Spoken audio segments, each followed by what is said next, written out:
What is going on, y'all? It is GameDad7 here. Today we are talking about Warhammer 40k Space Marine 2. Is it worth it? How's the game? Do you need to play the first one? Do you need to know anything about Warhammer? I'll break that down here. I've got a comprehensive review coming your way of the game. Let's get into it. Alright, so the way this review is going to work, I'm going to cover the three different modes of the game. I'm going to cover the campaign first, the operations mode, which is the PvE 3-player co-op mode, and then the Eternal War, which is the 6 vs 6 PvP mode. It's got a few different game modes. So we'll hop right into the campaign first. Alright, so the first thing I want to cover is that we are playing the second game in a series. But quite honestly, if you didn't play the first game, it's perfectly fine. The second game is just more of the first game when it comes to the gameplay. The story itself, a lot of the stuff that gets explained as you play, you would just know already. And I don't feel like that really detracts or adds to the experience all that much. There's a couple little things here and there that pop up that are a callback to the first game. Especially I can think of a moment like right at the end that if you didn't play the first game and you see this character for a moment, it's not going to really mean anything to you. The other thing I wanted to get out of the way is whether or not you were familiar with Warhammer 40k at all.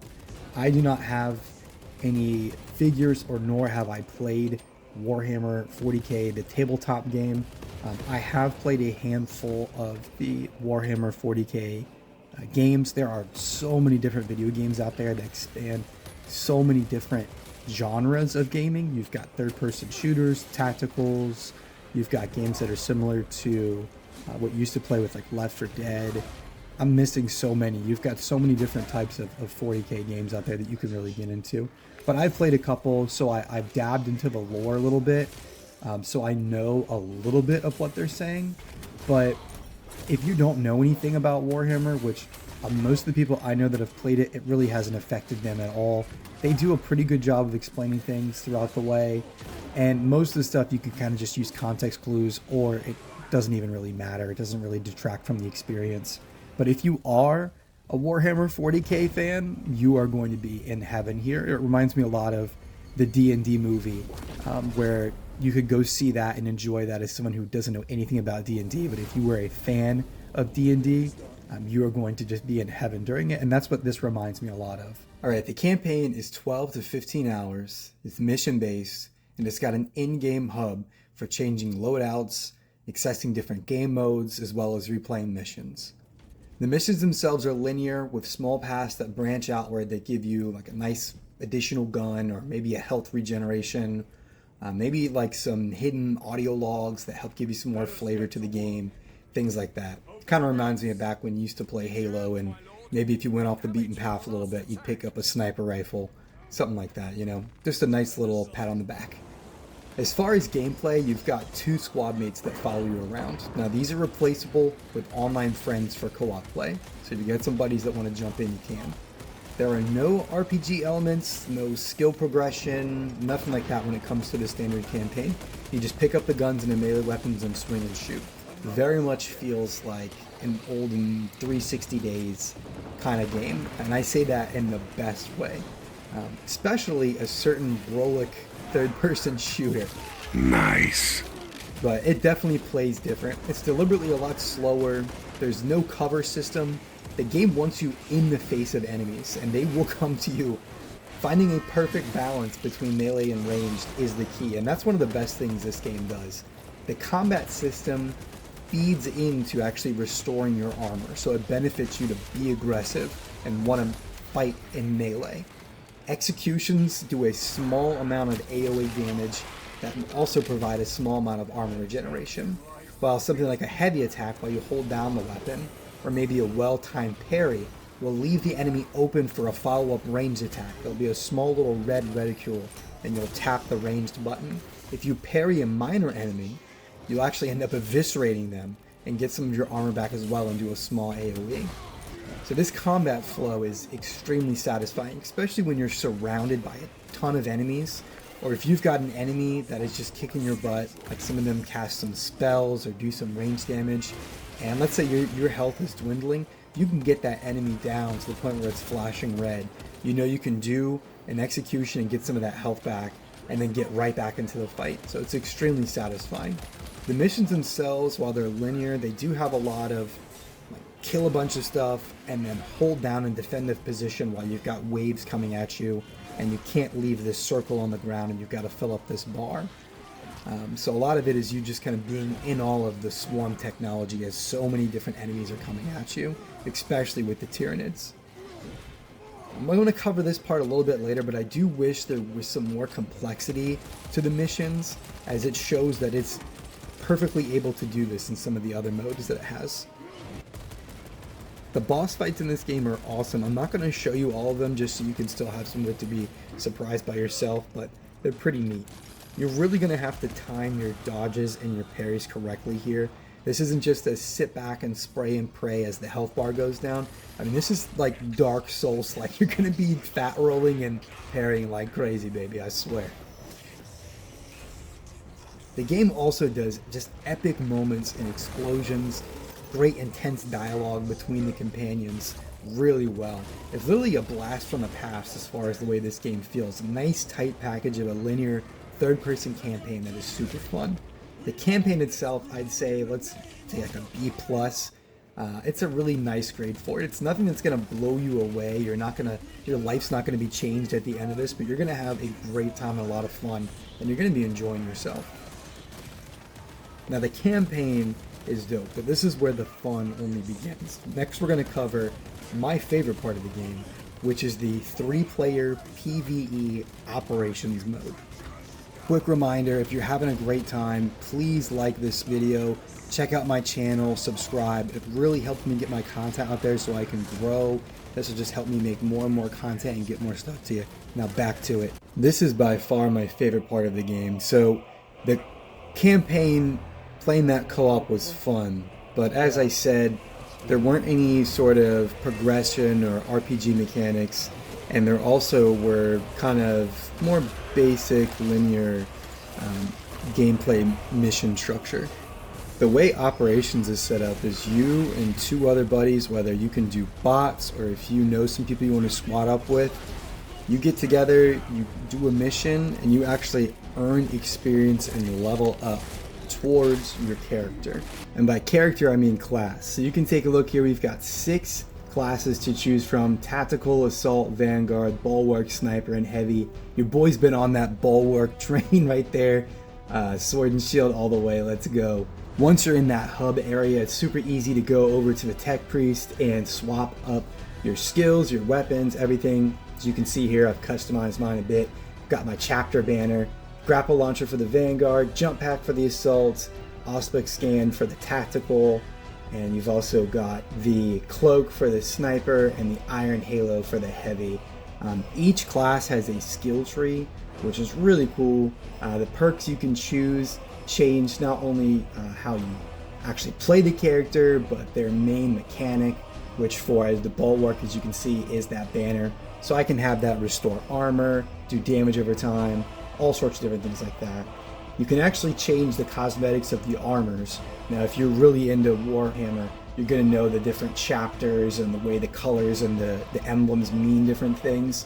But otherwise, if you just want to make your character look cool, then have at it. That's what I did. You can change all the pieces of your armor down to your war gear, to your helmet, each individual color. You can put patterns, and then you can also unlock more colors by spending some of the earned in-game resources. Unlock different armor sets, so that way you look different, and then you actually get upgraded armor throughout the missions as well. So you got some really cool badass looking equipment here that you can get. Now as you can see, I haven't unlocked all these, so I'm looking forward to getting them, but you can really customize your character and look really cool. One of my favorite things here is your weapons actually have their own upgrade paths as well as perk trees. Now you get materials from doing your missions to get these. During the missions, there's 6 spawn points where randomly you can have one of these upgrade materials spawn, as well as from beating bosses, and then you spend those in the skill trees of the weapons to unlock really cool perks. You can basically make builds where the skills and the weapons feed into the type of class you're playing. Now each one of the weapons, like for example the bolt pistol, since that carries across all the classes. If you upgrade it in one, it will carry across the others as well, so you don't need to reuse things. As well as if you started level 1 with a class that you've already leveled up a weapon in, that'll help you move along. The missions have different difficulty levels, which changes the amount of enemies, how aggressive they are, as well as bosses that you'll encounter. So it's really nice to be able to slide that up or down depending on which classes you're using and what levels they are. Earlier I had mentioned that I wish the campaign mode had a little bit more to give when it comes to the mission structure, and this is where the operation mode shines. Here I'm going to show you a clip of one of the boss fights at the end of one of the operations. As you can see here, standard looking boss health bar, right?